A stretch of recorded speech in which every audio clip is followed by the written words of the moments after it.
Copy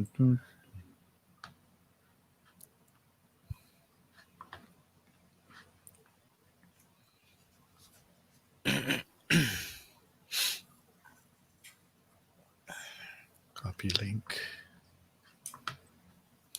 Sending it to you via private chat. Okay. Got it? Yep, got it. All right.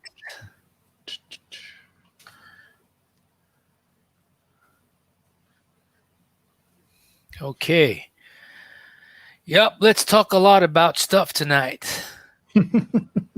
Sige nga, kaya natin sa isang oras, Orion. Well, if we extend, then we extend. Okay lang. Okay. Pero there's stuff that needs to be talked about. A lot of stuff that needs to be talked about. All right. So let's get our audience to 50, at least 50. Yes.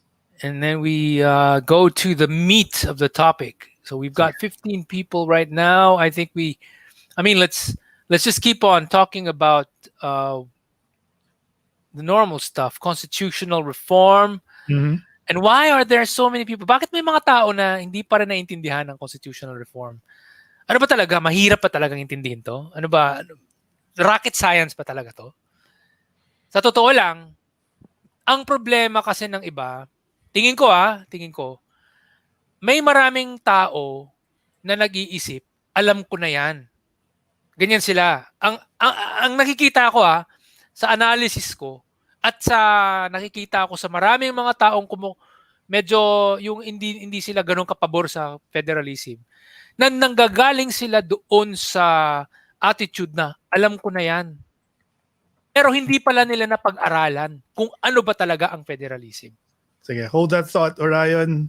We'll continue that conversation after we do this. The intro.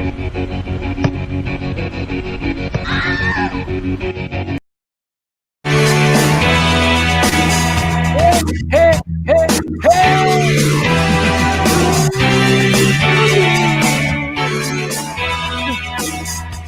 In sync ba? Because I know there's a delay. Ox ba? Okay. All right, welcome to Istoryang Futbolero. My name is Ron Poblete with the man of the hour, Orion. Orion Perez Dum of Correct Movement. It's a Friday, and you know what it means, right? When it's a Friday, it's constitutional reform time. Yeah, baby! Yeah. Let's talk about it, man. So, Orion, nag-enjoy ako sa inyong exchange ni Attorney Ahmed the last week or so. It's very entertaining, but I know where he's coming from when he acts as the devil's advocate. Oh, yeah. Oh, no, it's really good, actually, because at the end of the day, and I was the one who suggested this, when I saw what was happening, I said, you know what? I think he's doing this, and I think everybody saw that in Crisette's page, Crisette's on her profile. Sabi ko, tingin ko si Ahmed ginagawa to para sumikat lalo ang federalism. Kasi alam nyo, mga Pilipino, chismoso ang Pilipino eh. Pag sabihin mo magandang federalismo, parang wala na naman nakikinig. Pero pag pinag-aawayan, nagsasapakan yung dalawang tao, doon pa pinapansin. Doon lang napapansin. Tapos, siyempre, ano pinag-aawayan nila? Diba? Hindi mo naririnig? Ano ba? Oo. Yun nga rin nakuha ko kagad yun kasi alam ko naman si Ahmed, si Attorney Ahmed is very supportive of whatever si Uncle Digong. Uncle Digong. Uncle din, di ba? Na whatever it is that he's hoping to happen in the last 2 years of his administration, siyempre ang change to a federal form of government, matagal lang inaasam ni PRRD. Nung mayor pa siya, 2015, nag-ikot yan ng buong bansa. Pag-usapan ng federalismo. Diba? Doon nagsimula yan na nagkaroon ng usap-usapan na, pwede si Mayor Duterte maging natumakbo ang pagka-presidente. Diba? Naging viable siya na candidate. because sa lahat ng mga pinuntahan niya, mga lugar, binisita niya about federalismo, ang laki ng audience na nakukuha niya. Hindi lang natin alam kung he intentionally did it so that he can gain the attention that he needs if he did consider running for president at that point in time. Pero we will never know what was going on in his mind. But definitely, he was really an advocate, a champion for federalism. Kasi And he still is, because he's still saying he wants it. Yes. He still says he wants it. In fact, when he was asked, ano ba, RevGov ba tayo? Sabi niya, mas gusto ko mag-federalism tayo. Hindi, sabi niya, ayaw niya raw mag-RevGov. Basta mag-federalism daw pa rin tayo. So, federalism talaga ang gusto. Diba? So, ayun. Anyway, as I was saying, no, parang ang nangyayari, maganda yung nangyari din nung parang nagkakaroon ng away kami ni Ahmed. Kasi, Ahmed versus Orion. maraming pumansin. Binabasa ng mga tao. Binabasa nila yung mga comments ko. Tapos yung mga comments ko na detalyado, binabasa kasi naghahanap sila. O di nag-aaway, mukhang nag-aaway yung dalawa. O ano yung sinasabi ng isa? Tapos ano yung sinasabi ni Orion? And in fact, dun sa kay Crisette, ang dami nagsasabi, uy, lamang si Orion, marami ako natututunan. So, I mean, effective. Kasi kumbaga, in the context of away, nakikita ng mga tao na, uy, maganda pala tong federalism talaga. Kasi, di nagtanong yung isa na may linabas na mga medyo parang akala natin negative. Tapos, ako, kumontra naman ako. Hindi kasi, tingnan nyo yung ganitong bansa. Ito yung ginagawa ng federalism nila. O, ba't wala silang ganun? Diba? I mean, things like that. So, let's talk about, ano ba talaga? Mahirap ba talaga tong intindihin ng federalismo? To be honest, I think it's not really that hard to understand it. You know, I think it's not that hard to understand it. It's not rocket science. But to really have a good grasp of it, people also do need to do some research. People need to do research. That's right, Orion. Actually, I very much agree to researching more about the topic. Kasi, first of all, kailangan magkaroon ng conviction on the followers of the president, the ones who are hoping for change, yung mga talaga lahat naman karamihan naman ng mga kaya binoto si presidente dahil pro-reforms talaga yung pro-reforms. Oo. Diba? Reforma yung hinahanap natin dahil bulok talaga yung sistema natin . Bulok talaga yung sistema. That's why we wanted somebody na who will represent change. That is President Duterte. And when you said about doing research, actually I found it lately kasi, Orion, I've been watching a lot of mga YouTube videos of Joe Rogan. You know Joe Rogan? The UFC commentator. And he's also he's a good conversationalist. And one time he had Bernie Sanders as guest for his program. And then he started talking about America. You know, what is wrong with America? What is wrong with this two-party system? The Democrats and the Republicans. It would appear now that they're actually one and the same in a way, because they are all, kumbaga, ano lang sila parang conduit of big business in America. Yes.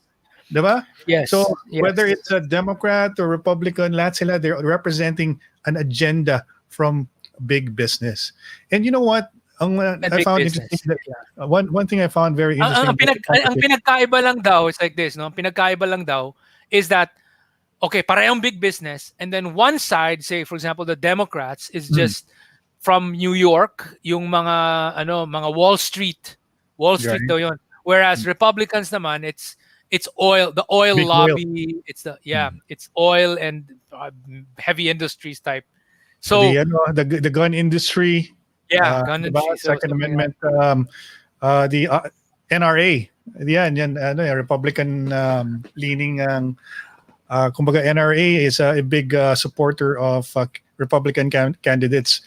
And the thing about that, Ryan, what I found very interesting, kasi sabi ni Joe Rogan, one thing that yung angle na pinag-usapan nila about American government is yung lobbying. Kasi lobbying is legal in America, di ba? Yeah, And it is. because of lobbying, these businesses like big pharma, like you said, the NRA, you have also the big companies supplying weapons who are are manufacturing weapons. They Yeah. dictate policies of the United States. And if you compare that to a country like Canada, which is north of the border, and they were talking about the health sector of both countries. Mm. Di ba problematic ngayon ang health system ng Amerika? Kasi Yes. ang big pharma can dictate the price. They can tell the government this is what we want, and the government don't regulate them because they're the ones paying for the campaigns of most of these politicians, whether Democrat or Republicans. They can Indeed, easily indeed. Well, lobby. so this is the thing, no? So the U.S. has this weird system of congressional lobbying, right? Yun. Mm-mm. So obviously the U.S. system is broken. The U.S. system sucks balls, and here we are, Filipinos, copying that system. We're Mm. copying the system that is so totally broken. Okay, it wasn't as bad before. When, let's say, 100 years ago, it wasn't that bad. But now it is clear that it's as clear as day na talagang may problema ang sistema ng US. Mm. And hanggang ngayon, ang dami pa ring ayaw baguhin ang sistema ng Pilipinas, which is nakasalalay doon, kumukopya doon sa sistema ng US na presidential pa rin. Yeah. So, mas maganda ngayon siguro lumabas na tayo diyan sa puro US lang ang tinitingnan natin. Mag-research tayo tungkol sa iba't ibang sistema ng iba't ibang mga bansa. Tingnan natin yung mga top countries in terms of yung health index nila, yung mga ganyan. Health, life expectancy, yung mga ganun. Tingnan natin. Countries based on income nila. Ano yung mga tingnan natin top 10, ganyan. Makikita natin lahat na itong mga top 10 ng least corrupt countries, top 10 ng mga highest GDP per capita, top 10 ng global competitiveness. Pag titingnan natin lahat yan, makikita natin puro mga parliamentary system ang mga yan. Wala nga dun sa top na yan. Nandun sila sa mga bottom 30. Parang among the 30, among the top 30 siguro, nandun sila sa 28, mga ganon, US. So US is not really doing that well. Parang naalala nga kita kanina nung sinabi ni Bernie Sanders, pinag-usapan nila yung election eh. Ang elections kasi sa Amerika, di ba, meron silang primaries. And sa mga Democrats, they had like 20 possible candidates to run for president. And they were all given time. Ang problema daw sa mga debates, it's not really a debate because they have a very limited time to talk about their platform. Sabi ni Bernie Sanders, alam mo, it's not enough to talk about what you want to do for the country in 40 seconds. So the public won't be able to really give a good assessment of each candidate, what it is that they can offer, 'di ba? Tapos alam mo na mention na kagad sa UK. Sa UK, sa UK parliamentary. Ang sistema sa UK, hindi mo kailangan libre ang kandidato, may binibigyan sila ng 30 minutes to talk about their platform on TV. Wala silang binabayaran. Sa Amerika, kailangan mo magbayad ng mga ads, di ba? And kagaya din sa Pilipinas, ganun rin. We have to pay for ad spots for you to be able to talk about your platform and for people to know what you're all about. Pero sa ibang countries like progressive countries like the UK, you have the time. Even Germany has that, di ba? And in countries that use parliamentary systems, they don't have a problem there. And more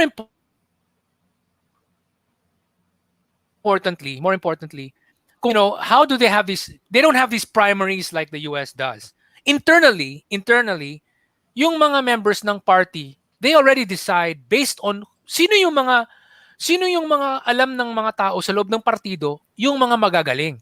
And makikita naman natin sino yung mga magagaling. Like for example, within Correct, makikita natin sa mga debate, sa mga discussion.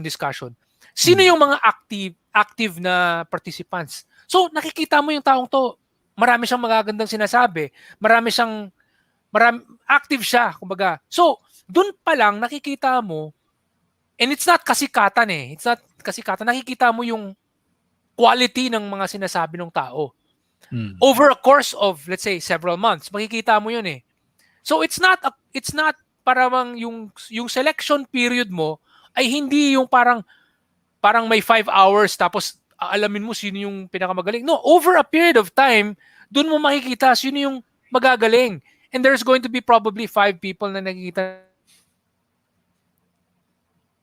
natin na magagaling na mag-explain ng kanilang ano yung kailangan gawin. Makikita natin, okay, ito yung mga magagaling. So within the party, they make the decision. Ang nangyayari sa US, ang decision ng sino yung magra-run as president dun sa kanilang partido, usually based yan sa sino sa tingin natin ang pinaka-winnable sa kanilang lahat. Right. Yun yung nangyayari. Whereas dun sa parliamentary system, hindi yung winnable yung pinag-uusapan, kundi sino yung magaling magdala. Kasi total, hindi naman pangalan nila ang ilalagay sa balota eh. Partido kasi ang basehan ng ilalagay sa balota. So, ang importante ngayon sa loob ng partido, piliin natin yung pinakamagaling para magaling ang partido. Kasi ang partido ang produkto, hindi yung kandidato. Yung partido ang produkto. Yun ang binibenta natin, hindi yung tao. That's the difference. Ano ba mga sinasabi ni Attorney Ahmed na well, okay. So, ano yung mga points niya na medyo kinokontra niya yung okay. Yung mga ibang sumusuporta sa constitutional reform or sa correct movement. Okay. Kasi so nangyari ganito. So itong pinag-usapan natin ngayon lang parliamentary yan ang pinag-usapan. Ngayon, let's go to federalism. So isa sa mga parang puntong na raise ni Ahmed, and I think it's actually based on a misconception, no? I mean, no offense, Ahmed, bye. Sorry, pero it's a misconception when people say that the country will get weakened because of federalism. Now, it will become easier daw for the NPA to commandeer a region because it's now easier. Para bang kumbaga, you no longer have one solid country, but you've broken it down into many different parts, and now it's easier to take over each of the parts. Now, that is a wrong assumption. It shows a misunderstanding of what federalism is, because under federalism, hindi mo hinati-hati ang bansa para maging maraming bansa. Isang bansa pa rin 'yun. 'Di ba? So, Isang bansa pa rin 'yun. Hindi lang siguro alam ni Attorney Ahmed Orayon na sa proposal ng gobyerno on how to go about federalism or... Yeah. I'll explain it first. I'll explain the details first. No? Gusto ko lang sana isingit mo na yung point, Orayon, na ang military kasi will still be national. Will still be a federal government. Exactly. So that's the thing. Ang army, national pa rin yun. And in fact, ma-override pa rin ng federal government, yung national government, kapag kunyari, let's say, sabihin natin, na take over kumbaga na commandeer ng so-called, ng NPA, ang isang region, tapos manggugulo sila, parang kumbaga na parang nagkudita sila doon sa isang region, so to speak.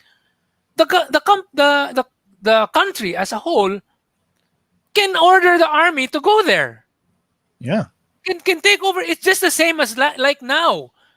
The mistake is thinking na hindi na natin pwedeng padalhan ng army yan. Pwede. Mag-override pa rin yung national dun sa mga regions. In fact, sa US ganun pa rin. Ganun pa rin sa regions. Some people are thinking, kasi sa US meron sila yung National Guard which is under the states. Wrong. If you understand, that's why you need research. If you research, you find out that the National Guard pala is actually under the federal government. And in each state, temporarily delegated in a dotted line manner, kumbaga parang yung National Guard ng Texas ay, for the meantime, by default, naka-dotted line siya sa governor ng Texas. The governor. Yeah. Oo, It's happened dotted a few line. times na. Pero yung solid line niya sa presidente pa rin. Tama. So mali yung iniisip ng ibang tao, may sarili silang army. No! The National Guard is called the National Guard in the US because they are national.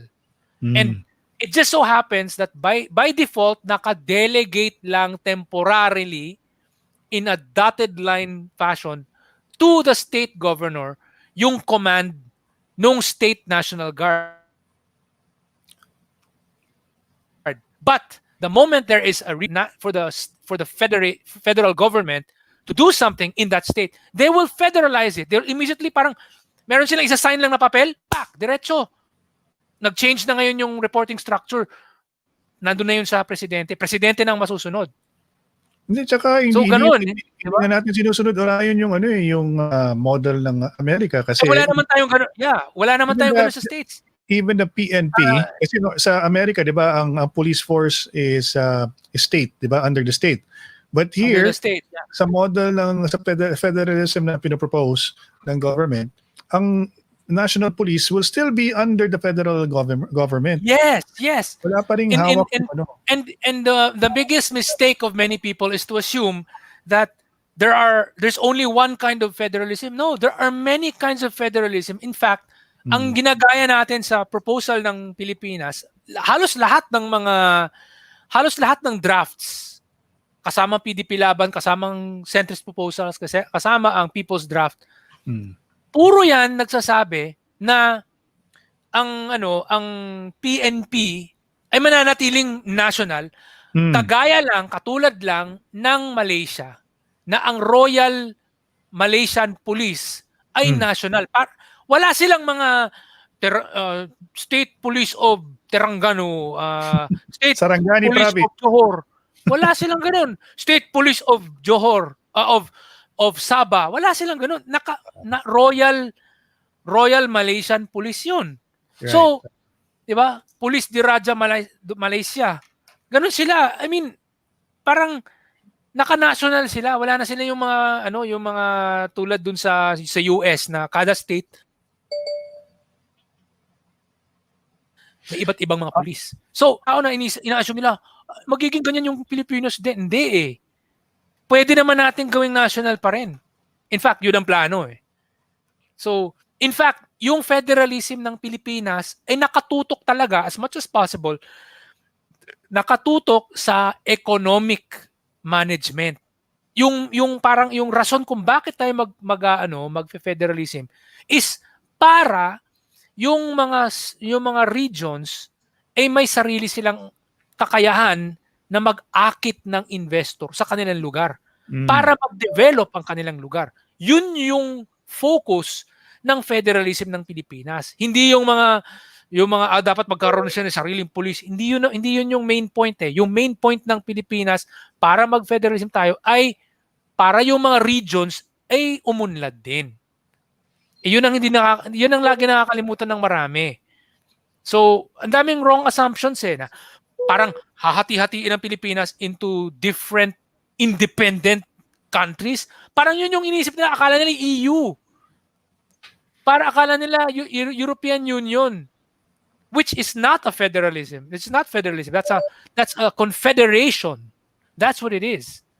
I get the point of view of Attorney Ahmed and Attorney Trixie. Kasi sabi ko nga sa'yo kanina, Orion, and I've had conversations with them about this because I've been trying to get them on board so they can also help us with promoting constitutional reform. Thinking also, of course, that they're lawyers, diba? Napakagana kung they're on our side to explain the intricacies of a provision or changing the constitution and how important that is.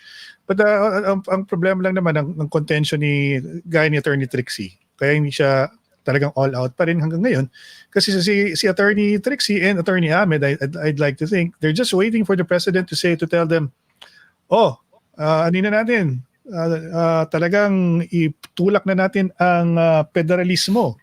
Yun siguro for them, that's still missing coming from the president, and they're still waiting for him to But the give. president has already said so many times before. And the only reason why we're unfortunately not able to go full on right now is because of the COVID situation. That's, I mean, and I was working with you guys at the LJ about with this, diba?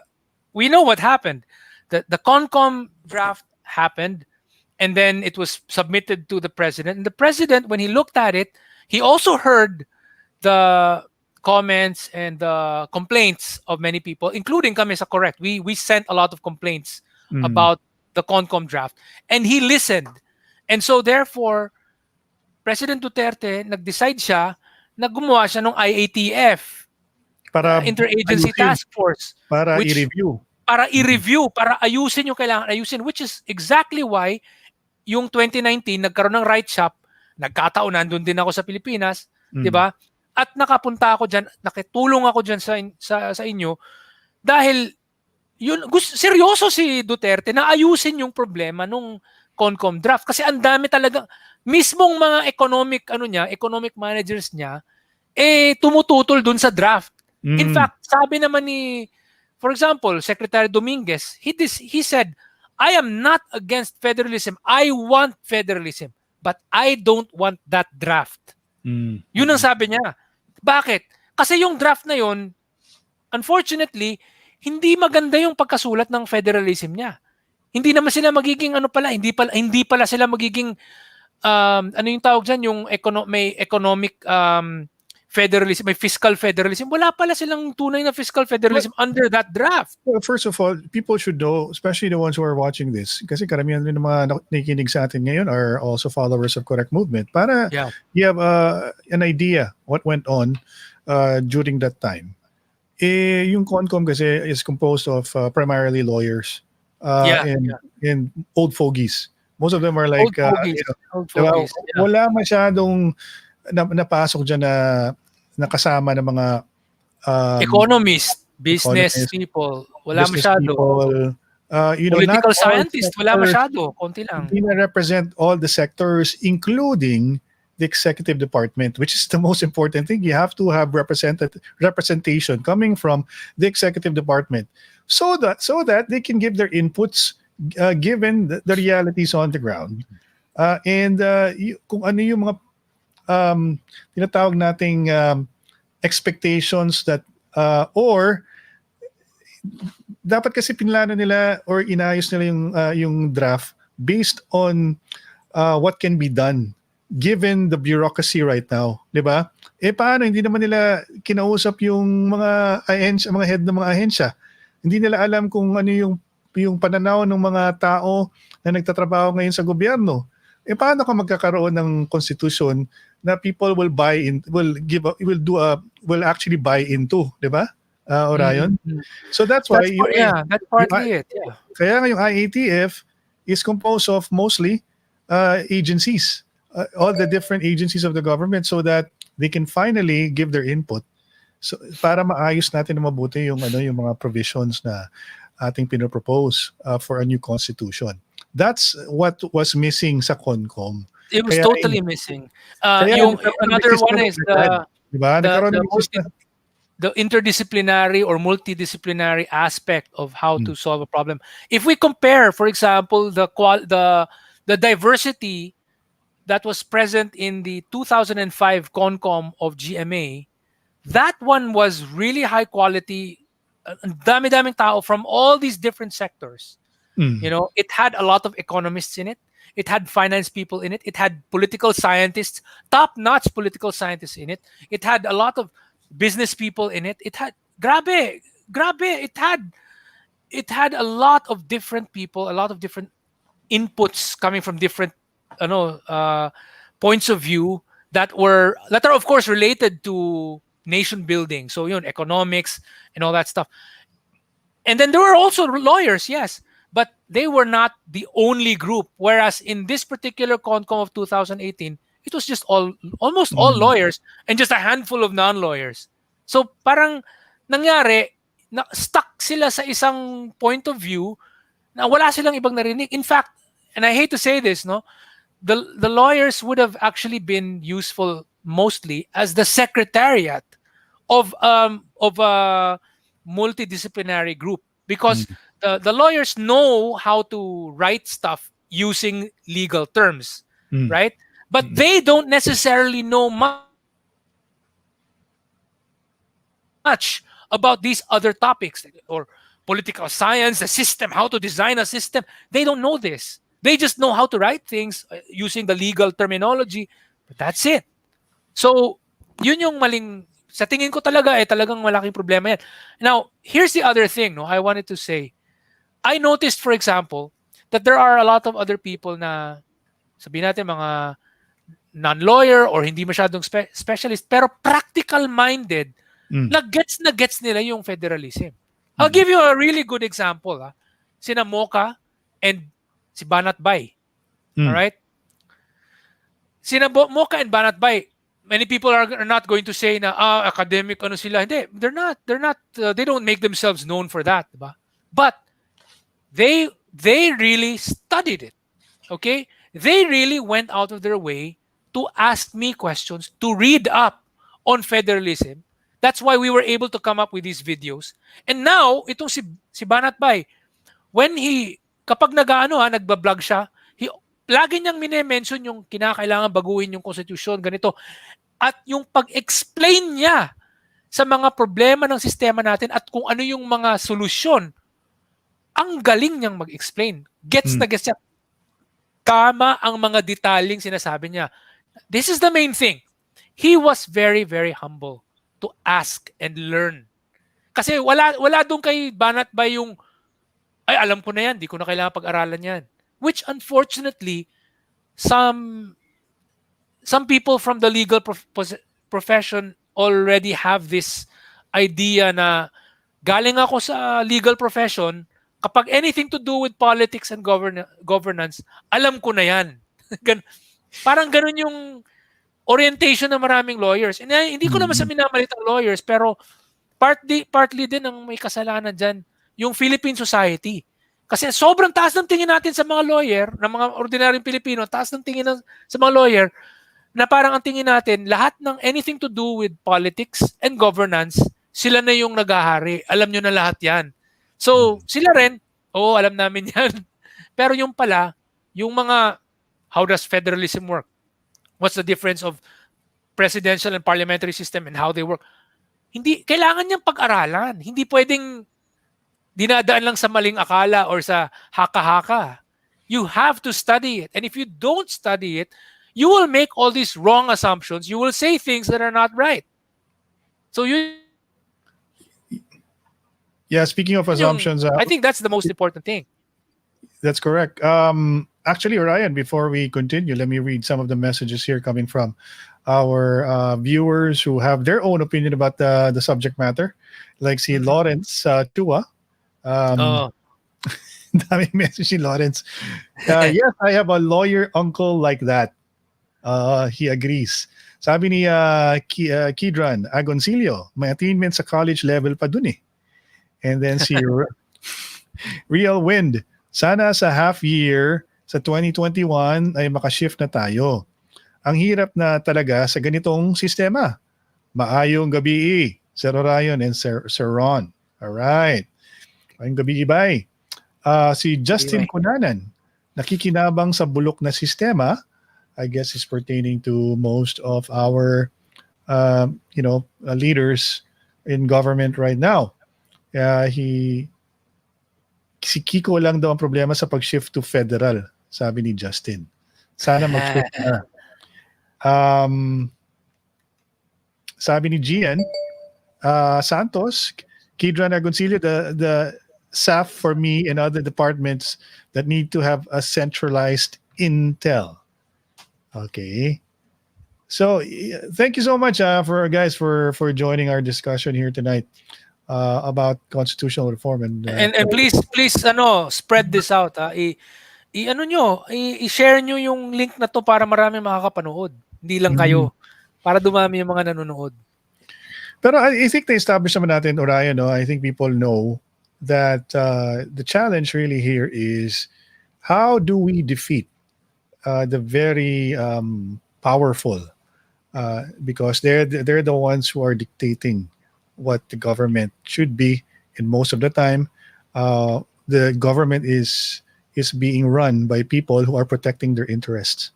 So It will always be like that. It will always be like that. There will always be people who will be protecting their interests and trying to spread all kinds of wrong information. But that's why the most important thing for Filipinos to do right now is to do real research about these solutions. Magbasa kayo tungkol sa ibang mga bansang gumagamit ng federal parliamentary system. Basahin ninyo. I mean, wag lang yung parang nabasa nyo, federal parliamentary, ganyan yan, ganito mangyayari. No? Magbasa kayo tungkol sa mga bansang tulad ng Canada, bansang tulad ng Australia, ng mga bansang katulad ng Switzerland o ng Germany. Diba? Basahin ninyo yung mga actual na bansang gumagamit ng federal parliamentary. Para meron kayong basehan. Meron kayong example. Diba? Orion, I think si Emrys, parehas kayong sentiments when it comes to promoting constitutional reform. Sabi niya, I've been pushing FedParl agenda for my colleagues as a grade 12 student, pero walang gustong matuto. Mga doomed and brainwashed wokes. Sabi niya. and many times talaga nangyayari dyan they're so parang brainwashed na sila, tapos they actually what needs to happen is mapahiya muna sila sa mali. Doon dapat mangyari. Kailangan, para bang may magsasabi ng mali, tapos dapat correctionan sila to the point na parang internally they feel, shit, nakakahiya to. Na ngayon, sasabihin nyo sa kanila, para hindi kayo mapahiya next time, huwag kayong magsasalita na hindi niyo pala alam. Mag-research muna kayo. Basahin ninyo kung paano gumagana ang mga bansang tulad ng Australia, ng Germany, ng Austria, ng Belgium, Canada, Germany, Switzerland, Malaysia. Basahin ninyo. Hindi yung assume lang kayo. Ay, kapag nag-federalism, ibig sabihin, hinati-hati natin siya into smaller parts na madaling weak sila, madali silang masakop. Or, yung mga ganun. Tapos yung iba yung nagsasabi, pag nagkaroon tayo ng federalism, magkakaroon ng warlords and dynasties. Parang, ito sasabihin ko, hello, kung totoo yan, bakit ang mga Australia, Austria, Belgium, Canada, Germany, Switzerland, Malaysia, bakit walang mga warlords? Bakit wala? O anong nangyari? In fact, yung mga bansang yan, may mga warlords yan dati. Long ago, during the Middle Ages. Bakit wala na silang mga ganyan? Ha? Pero Ryan, meron tayong, may konting pag-asa tayo kasi pakiramdam ko kasi I definitely can follow the rationale behind the logic behind changing the constitution. Definitely, most of the people who watch this are agree with you, Orion, kasi talagang the logic or the rationale is very sound. It's just a matter of finding somebody who will champion it, na somebody who has great influence over the population to actually push for it, na talagang, you know what, we gotta go for this. Kasi alam mo naman 70%, around 80% of our population, they're just gonna go by whatever the 20% will say na that's good for the country. I hardly believe, I think if the president say mag-federalismo tayo bukas, susunod lahat yan Susunod yan, Boboto lahat yan ng positive. And may isa akong naisip kasi, Orion, kasi I don't know if you know this, months ago, or this was last year actually, I got the chance to meet one of the more popular women I got the chance to actually meet one of the more influential people in Congress. And it just came to me, if Lucy Torres, because I got the chance to talk to her in her office, and then I actually brought up constitutional reform. You know what she said? I actually like that. Sabi niya, I want to support that. Because she knows that a federal form of government, lalo-lalo yung aspect of devolution, will benefit her province, which is, di ba? And she said, just give me more details about this. Now, looking back, can you imagine, Ryan, if Lucy Torres was more vocal about it? if Yeah, she yeah. used her popularity to actually So, bay, really champion it. ako tinantagaan og mga links nga ihatag niya. Ihatag na kay, di ba, you're connected with her now. I'll give you some links and you send them to her and tell her to read them. And Sige, bye. I will di do ba? that. We'll send her some reading materials. I'll call her chief of staff, tapos I'll send via email all the materials that we can give her so that she can read up and find out what the government is proposing as far as constitutional reform is concerned. Kasi ang nahirapan tayo ngayon, Orion, is yung buy-in eh. Yung buy-in ng mga individual people with influence. Alam mo yun, yung kulang natin. Ako nga, I was hoping we can reach out to somebody like Richard Gomez, I think will also No, definitely. One of the people that really should talk about it is also si Manny Pacquiao. Manny Pacquiao should really be one of the people to talk about it. Labi na nga, probinsyano jud siya. I mean, look, Lucy Torres, mga Bisaya lagi, mga Mabisaya, good. mga Bisaya gyud may kuan Even Robin Padilla would be great. He talks about it. Si Robin Robin. Padilla talks about it in his blogs, in his vlogs. So we need more people to really talk about it in a very systematic way, and we need people to read the right stuff. And I mean, it's not that we're hambugiro ta or what, but kami sa Correct Movement, we've done our due diligence, we've done our research, and we have the right to say that at least we do not misrepresent what federalism is. We're not saying to people na pag nag-federalism tayo, instantaneously gaganda ang Pilipinas. No. Kaya nga mahaba yung explanation ko kasi iniisa-isa ko yung pag itong ginawa mo, ito mangyayari. Pag ginawa mo yan, ito yung mangyayari. Umabot sa punto na, yes, gaganda ang Pilipinas. Pero hindi ko sinasabing, pag ito, instantly gaganda lahat. Hindi eh.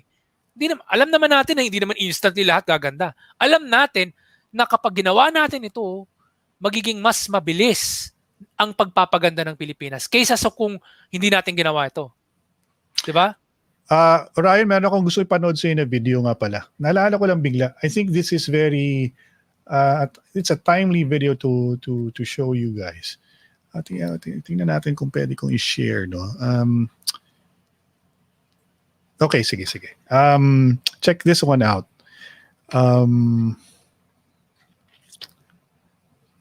This is a recording I made. I actually interviewed somebody from the an informal settlement here in Las Piñas. And in our conversation, he began talking about what he's actually from the province and he's working here in Manila as a tricycle driver. And alam mo sa lang niya sa example pa lang sa kanyang kwento about sa kanyang pinagdadaanan dito sa Metro Manila. Yung lalong-lalo na nung nagsimula yung ECQ at gaano kahirap para sa kanya na isusuporta ng kanyang pamilya sa Tacloban yata yung pamilya niya eh. Doon mo makikita na, alam mo, kaya ganito ang sitwasyon ng karamihan natin mga Pilipino eh. Tatrabaho sa abroad, tatrabaho sa Maynila para lang suportahan ng kanilang mga pamilya kasi walang nangyayari sa ating ito. Let me play it for you. Pa-play mo na, sige. Let's see if Chrome can actually play this.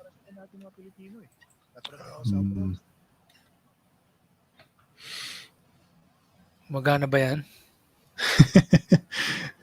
While I'm trying to play it, Orion, you might wanna chime in. Okay. So anyway, I was gonna say, so recently rin, may mga cases na kami sa Correct, pinagbibintangan kami ng ilang tao. Kasama dun na sa mga nagbibintang, sina Ahmed at saka si T, na parang pinagbibintangan ng Correct na parang ina-attack daw namin sila. Okay, don't make the mistake of blaming us for the actions of a few individuals. Right. Because those individuals do not represent us in Correct. So yung mga tao dyan, for example, pag nagla-live kayo, tapos may taong nagbanggit tungkol sa federal parliamentary at kumontra kayo, tapos just sabihin natin, kinontra rin kayo nung taong yan, no, na nagsasabi ng federal parliamentary. Wag ninyo Kailangan kaming, ko namin ng financial wag, katulad sa ano yan, gumagana na?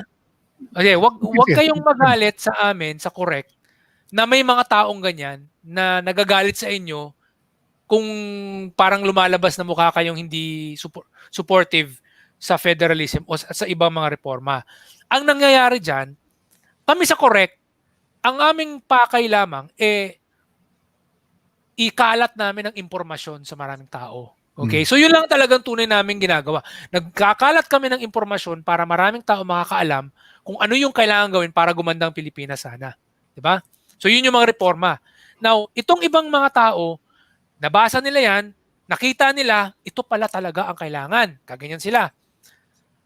Kusang loob sila. Sarili nila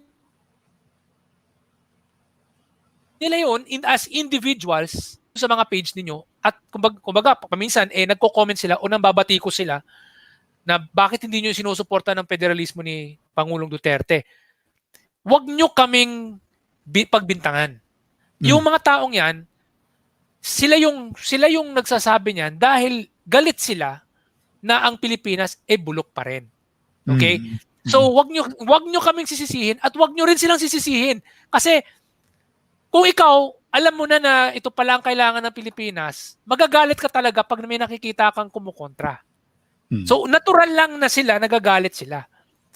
Wala silang basbas galing sa amin. Wala kaming inutos sa kanila. Uy, i-atake nyo sila ha.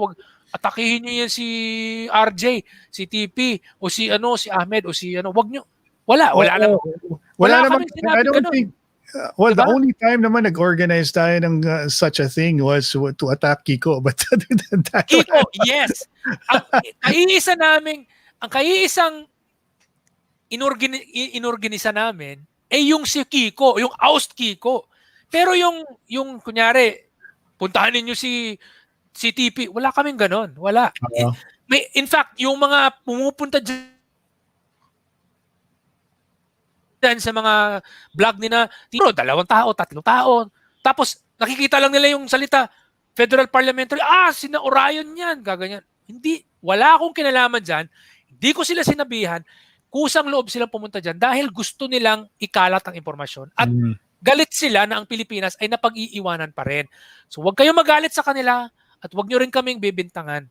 Ang magandang gawin ninyo ay para hindi kayo batikusin, magbasa kayo tungkol sa federalism, magbasa kayo tungkol sa federal parliamentary at sa pagtatanggal ng 60-40. Basahin ninyo ang tungkol sa correct movement at ang pinaglalaban namin. Yun, pag alam ninyo yan, makikita nyo, ay maganda pala ito. Kasi ang nangyayari, yung mga kumukontra, yun yung mga hindi pa nila nababasa.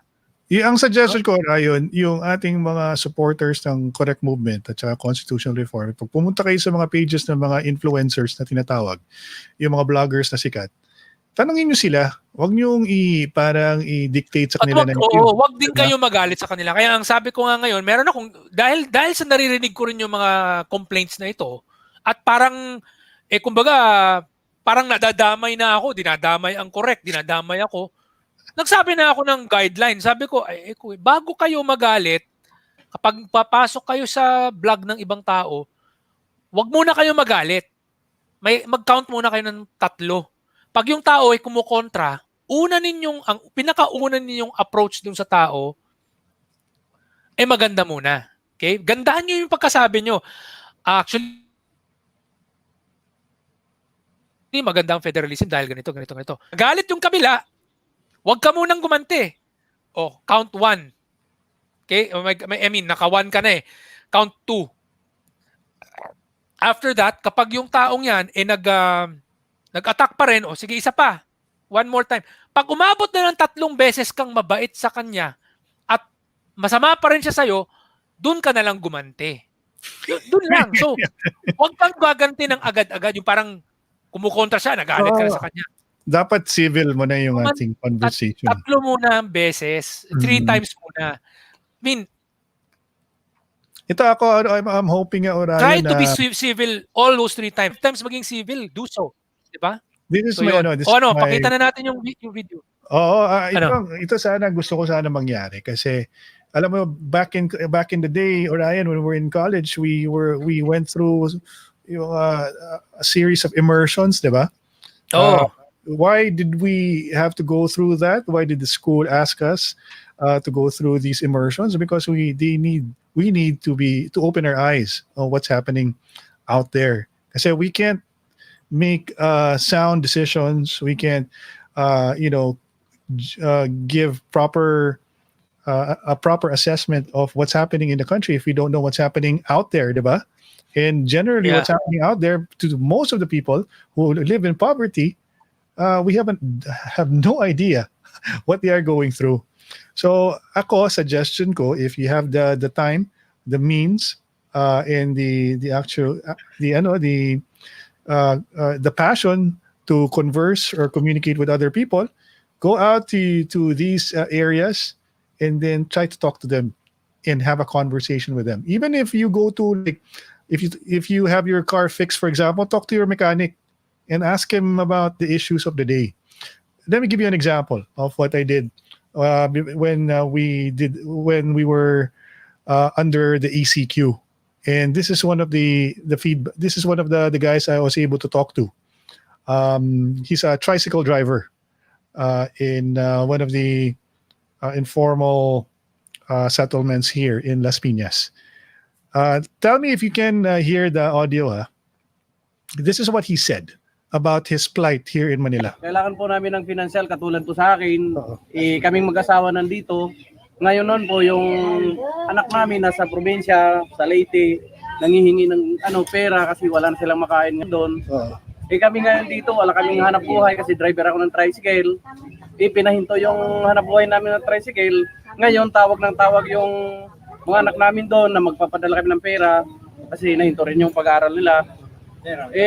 Ang nananawagan po ako, kahit paano po yung financial namin, kailangan po namin talaga makapagpadala ng pera doon sa mga anak namin. Tuwing umaga, umiiyak na lang yung asawa ko. Ayan. That's a testimonial coming from. Let me stop sharing. From a regular Joe on the street, started talking to him. He expressed his concern about what the government is doing. But my takeaway from that conversation is this guy is not from Metro Manila. And a lot of people are not from Metro Manila or working in Metro Manila because they have families that they need to support from the provinces. And that's a really big issue right now. That's why it's so dense here in Metro Manila in terms of population, because everybody thinks that the money is here. It's concentrated here in this very small group of cities we call Metro Manila. And what is the solution for that? We need to devolve government. We need to devolve the resources to the provinces so that the provinces will be able to support a workforce and they won't have to go to Metro Manila to earn a living. Diba, Ryan? I mean, ako, yun na pick up ko dun sa conversation na yun eh.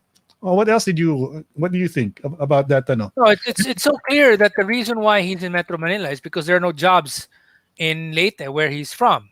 Yes. So that's exactly why we need federalism. Pag nagkaroon tayo ng federalism, then we have the ability to have each of the different regions be able to attract investors to come into those regions and create jobs there, to bring in the investors and fix the whole economic situation para dumami yung mga trabaho. Hindi na kailangan pumunta ng Metro Manila. 'Di ba? Simple lang. Yung pa lang tingnan mo, doon sila sa probinsya, pumunta ng Maynila dahil walang trabaho. So Tapos, kailangan talaga baguhin 'yan. Kailangan talaga ng federalism. Hindi naiintindihan, and I hate to say it, maraming lawyer hindi naiintindihan ang federalism. Laging naiisip lang yung magkakawatak-watak ang Pilipinas. Ay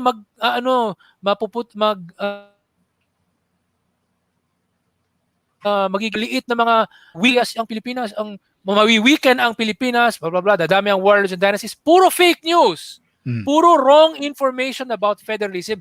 And the way to correct that is to learn about federalism. Simply go back to basics. And in fact, dapat you have to unlearn what you think you know. You have to unlearn what you have learned that is wrong. That's the only way you guys can learn something new.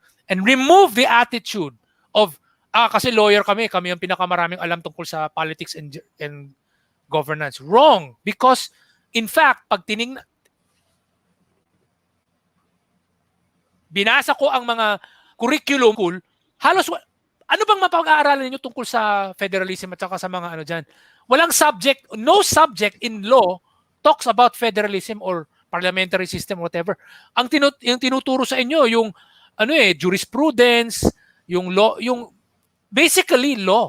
Alam mo and then na, the 1987 Constitution. Alam mo na, walang nothing about comparing systems. This versus that. Wala.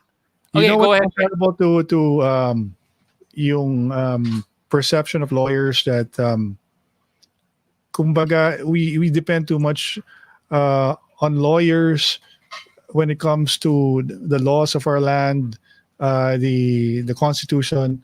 It reminds me of how much our dependency is with our doctors to make us healthy.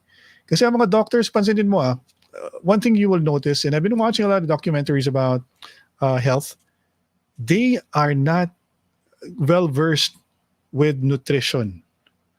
If you're ang mga doctors daw, when you go to medical school, it's like a subject lang daw, nutrition. But when you ask them about food, they can't really prescribe to you, oh, this is the type of food you need to eat. There you go. There you go. That's another really good example. When people think that doctors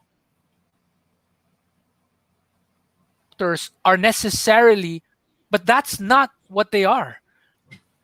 Doctors study something totally different from nutrition. Nutrition is just one subject, but they don't study it all the time. There are other people who become truly specialists in nutrition. In the same way, understanding federalism, understanding difference between parliamentary and presidential and how they work, all that. That's not what a lawyer studies. That's what political scientists with master's degrees and PhDs in comparative government know.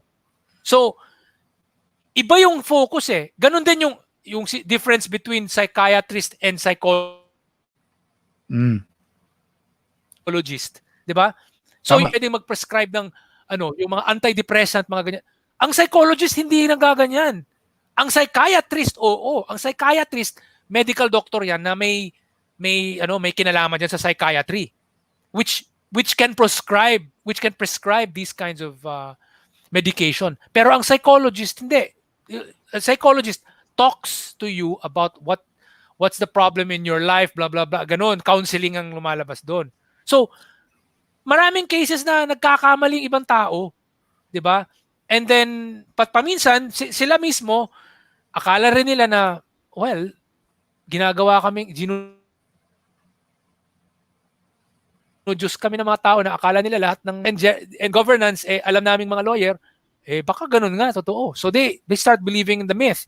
So that's just a myth. But honestly, if you're a lawyer, you still need to research about federalism. You still need to read up about the parliamentary system and all these other stuff. Doesn't mean that because you're a lawyer, you know this already. That's the truth. Tsaka, Ryan, people should remember the Constitution that our Constitution was based, the Constitution of the United States, it was created by farmers. A lot of them were. Diba? Most of them were farmers. They weren't lawyers. They weren't like intellectuals. A lot of them were gentlemen. These were like everything that they came up with when they came up with the Constitution were very practical ideas, diba? Ideas that make sense. And it applies to this movement, this thing that we're trying to do. Kasi gaya ng sabi mo, Orion, matagal na natin pinapag-usapan to, di ba? It's obvious that there's a problem. And gaya ng sabi mo, parating sinasabi mo, systems, kailangan ng systems change. Because this is not working anymore. The Constitution that was drafted in 1987, it's not applicable to our times anymore. Marami na mga bagay doon na kailangan na baguhin.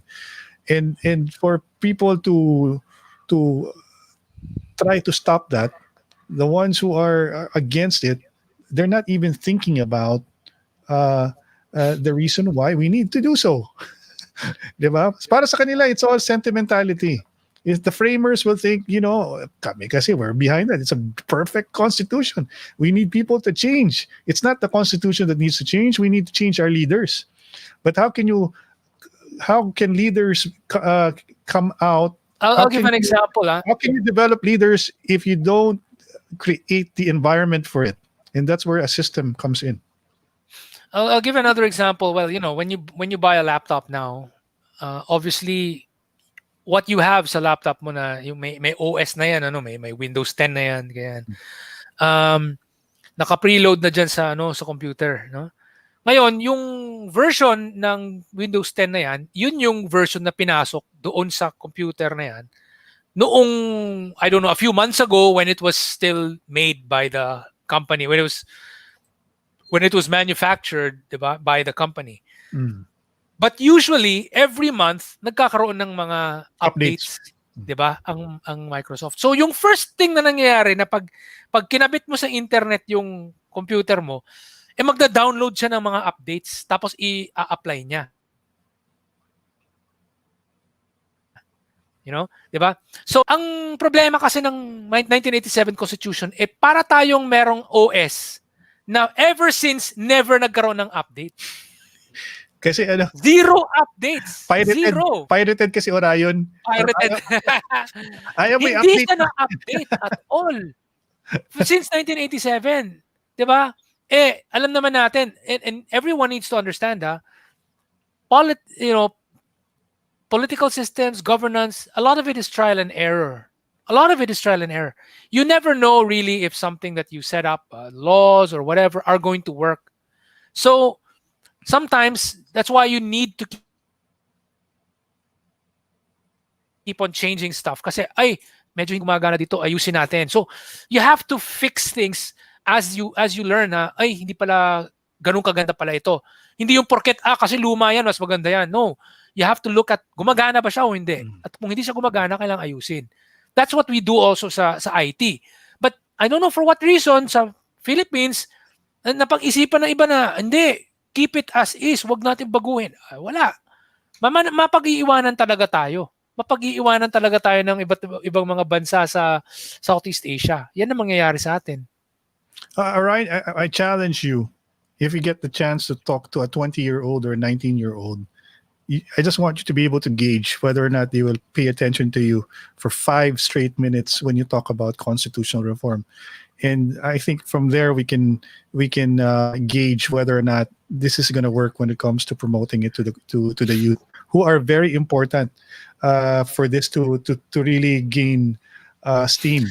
Actually, I've done it a lot of times already, and the way I do it is I always relate it to problems that they're facing or stuff that's not working or stuff that makes people angry. I choose topics that make people angry, like about OFW. If I heard someone, for example, na kasi nanay ko nasa abroad, ganyan, kasi hindi, immediately na pag-uusapan ko agad yung not federal, but yung FDI. Bakit kailangan maging bukas tayo sa foreign direct investments? Mga ganon.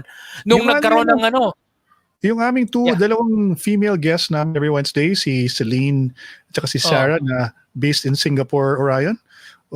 Minsan sinusundutan namin ng constitutional reform Pinapag-usapan namin yung FDI, federal. Kasi sabi namin, we have a program every Friday, so we talk about constitutional reform. And then si Mikel would mention that, I didn't know anything about it before.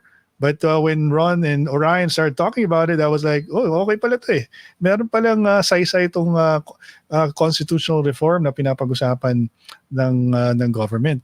And I think if you just make that effort, I know chances are they're gonna tune out and they're gonna go, "Shh, it's so boring, man.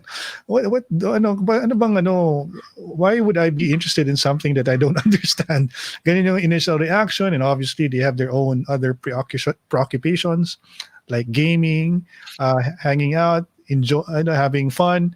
And then if you all of a sudden insert, or there's just a few kids, I think, who will appreciate this. And I think Orion, as a young guy, would appreciate having a conversation about constitutional reform.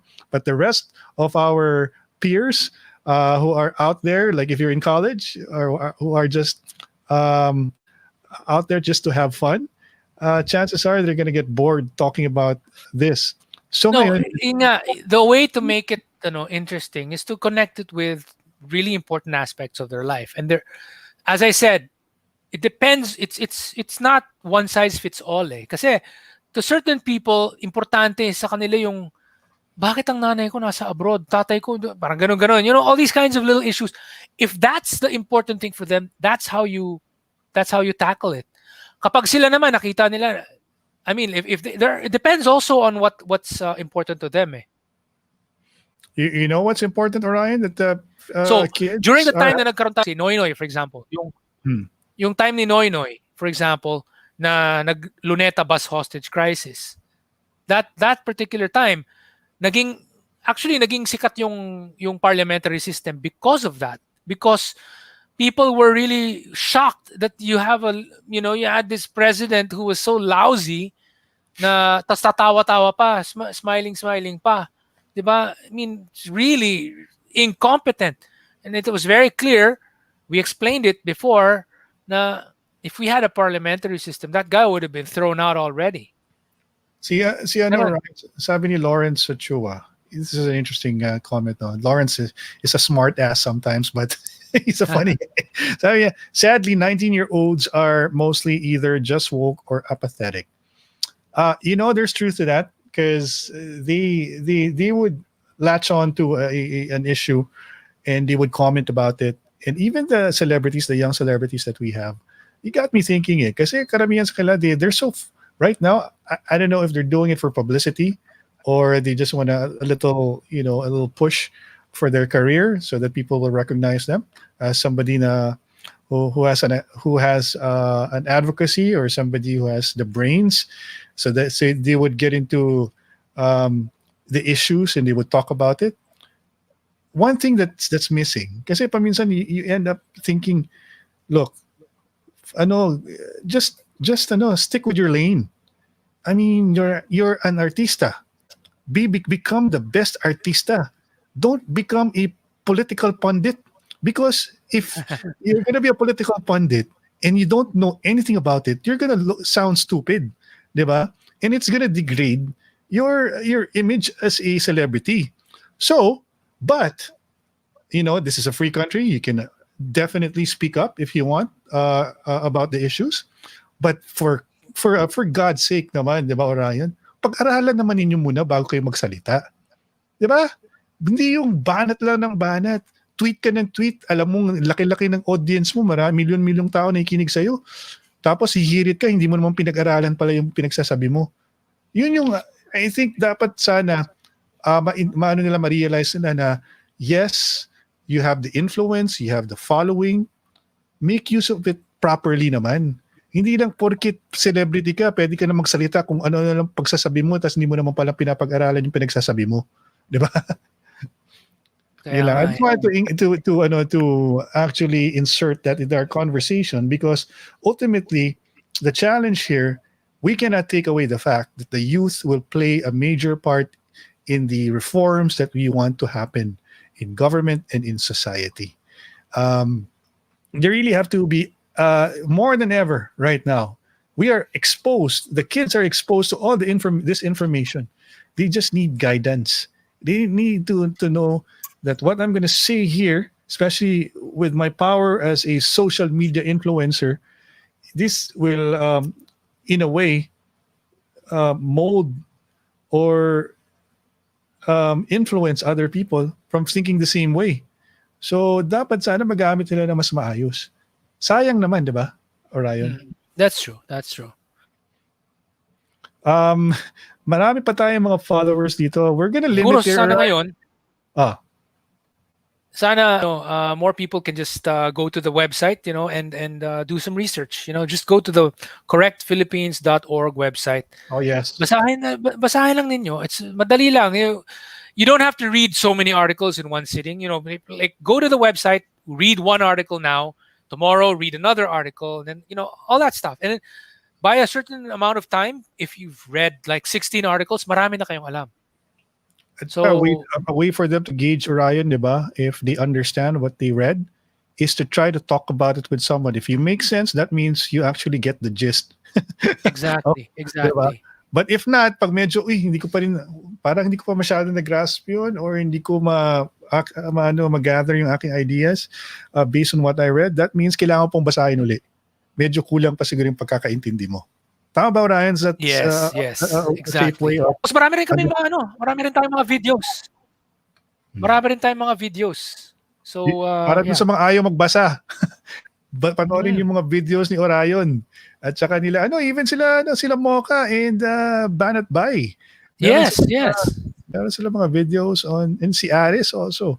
Marami kaming videos na nasa correct webpage at saka sa FB page namin na mga na nandun si Jack Cool, nandun si Aris, nandun si Jack Mocha, Cool. That guy's nandun fun. si Drew, nandun din si Banat Bay. Ganon. So, just sana check it out. alam nyo, medyo naging controversial si Mocha because of si Drew. Remember si Drew, yung Pepe Dede? Na ginawa nilang stunt. Yung ginawa niyang stunt. I mean, that could have what the attitude should have been.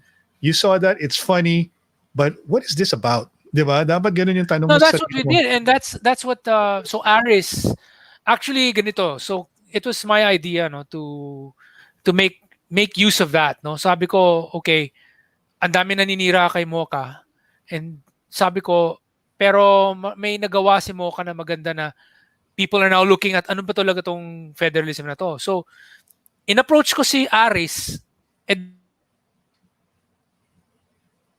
dating OFW yun dito sa Singapore or in-approach ko siya, and dun kami nagkaroon ng collaboration with Aris, and then I gave him some outline of what to talk about, and then he made a script. It was a really good script, and he's really good at making videos, and that's the first one he made. So yung first pinaka una niyang ginawang video, si Drew, yung footage ni Drew, tapos sabi niya, nagalit kayo, no? Ha? That's, so he started talking about federalism, federal parliamentary. And then, nakita ni na Mocha yun. And they said, uy, okay siya. And what's really helpful is, hindi namin sinisiraan si Mocha. Okay? Tinutulungan namin si Mocha na kumbaga hindi namin dina-down si Mocha. Ang dami ibang tao sinisiraan si Mocha dahil sa pagkakamaling yun. Si Aris, kami ni Aris, tumulong si Mocha. And Mocha and Byron, they really went out of their way to study it. Yung pala, Alam nilang nagkamali sila doon. Alam nilang nagkamali sila doon sa dati. So, nag-aaral sila, nagtanong sila lagi ng mga questions sa akin. Ryan, pag ganito, paano yung pag mga ganitong klaseng mga bansa, ano mangyayari ganyan? They really asked me. Nagtatanong sila ng mga questions sa akin. And then, ayun, ngayon, alam na nila yung topic. They know it better than most lawyers. Sana you could pick up something from that from what Orion said. A classic example of somebody who started from zero, no knowledge whatsoever about constitutional reform or federalism or the parliamentary system, and they started asking the right questions, and they started researching on it. There's only, kumbaga, lahat tayo meron. They were humble. They were humble, and they were willing to learn. They were willing to learn. And then let's not criticize people who likes to talk about things that you feel that they don't really understand, because there has to be a beginning for anything, diba? People start somewhere. When you fight in the MMA, you're not a black belt right away, diba? So the only way you can practice your craft is to go out there and fight somebody.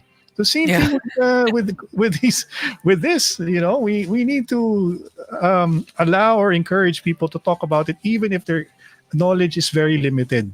Kasi that's the only way they can increase their knowledge about this very important aspect of what government is trying to do, especially when it comes to reforms. We need to understand why we need to change the constitution, because that's the most basic thing that we need to start with if we want total, absolute reforms for our country and society. So with that, siguro Ryan, before let's just thank first the viewers who watch Istoryang Futbolero tonight, the Orion version. Salamat kay Lorenzo Pescador. I'm also sharing what my learnings from Orion and other members of Correct Movement in our economic development class, lalo na sa topics like foreign competition, industrialization. Hopefully, ma-hook sila sa reforms. Education is a big impact talaga. O yun pala, Orion, meron ka ng impression on the younglings na we're trying to reach out to. Si Rainiel, of course, si Lawrence, salamat Lawrence sa pag-contribute sa ating conversation. Si Pao Ortega, si Melody Mugerza, thank you so much. Marivic Solis, sabi niya, because walang opportunities sa province, minsan kailangan ng parents iwan anak nila to look for work sa ibang lugar. Sometimes these things cause social problems din, yung ding pagiging together ng family. We really need changes sa bayan natin. Thank you so much, Marivic, for reinforcing what we've been talking about here ni Orion. Nielson Obligar, self-entitled artista, ang comment niya. Si Nel Rizel, si Paul Gerard Hernandez, si John Manong Sang, Rainiel Roman, Miko Dolar, Marivic Solis. Guys, salamat sa inyong pagkinig ngayong gabi sa aming balitaktakan ni Orion sa Istoryang Futbolero Orion version, which is about constitutional reform and the Correct Movement. G.R. Acordo, thank you so much for hanging out. Si Daniel Daitol, Alex Louis, Rockford Maunes, Fel Fresco, Jet Moss, Daniel Daitol, Ken De Leon, Narawatam, and Junjun Asoik. And also the other guys who are watching using through another group, the Mocha Uson blog group, who are watching also our program tonight, Orion. So last words, bro. Bye. So, simple naman, just guys, research, read, go to the correctphilippines.org site, okay? correctphilippines.org. Puntahan ninyo, magbasa kayo ng mga articles, maghanap kayo ng mga videos about federalism, about parliamentary system. Makikita ninyo yun sa aming dun sa webpage namin. Makikita nyo rin yun sa loob ng aming FB page. So, yeah, do what you can to do the research. Magbasa kayo. Yun lang. And just a quick reminder also, I think this is also a very timely reminder for everyone. Kita naman ninyo nung dumaan ang bagyo, Rolly, at ngayon yung si Ulysses dumaan sa Metro Manila. Medyo daming naapektuhan na grabing baha sa Rizal, sa ano pa mga Orion, ang some parts of Quezon City, Bulacan. Grabe yung I've seen pictures of, man, abot hanggang bubong yung baha sa Rizal. At alam nyo, kagaya ng constitutional reform, minsan very practical po yung mga solutions dyan. Unang-una, kung gusto nyong mabawasan yung ating problema sa baha, ay maging disiplinado po tayo.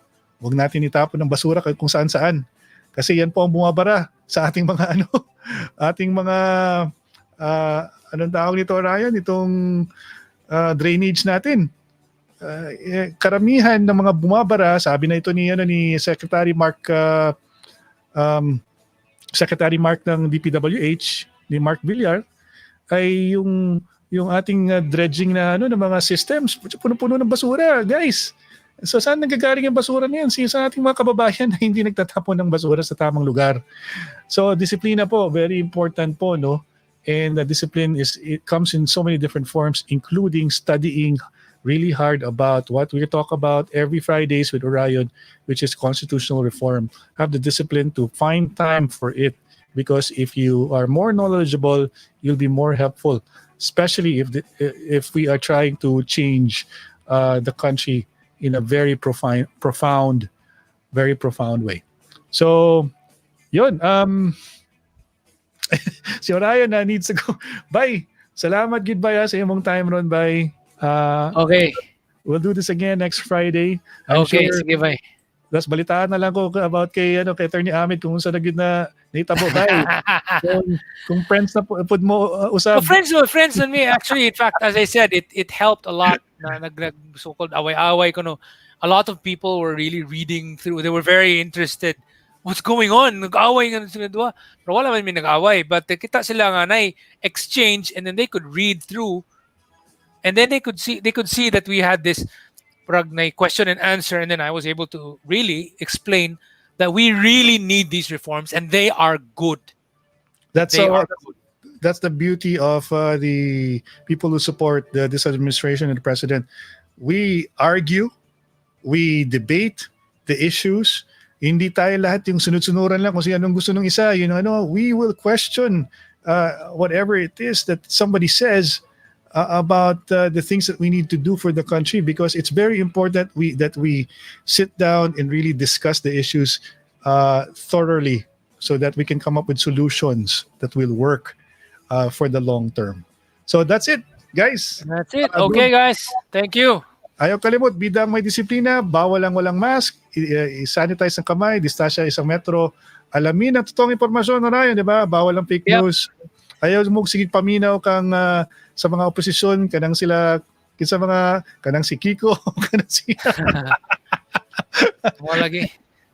So, ayaw paminaw niya kay sa kabalo mo, you know what they're all about. So, good night, guys.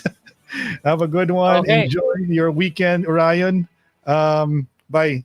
Time to rest, bye. Kay grabe na imong trabaho, bye. Busy kayo, bye. Sige, bye. Good night. Good night. See you. Good night. Bye.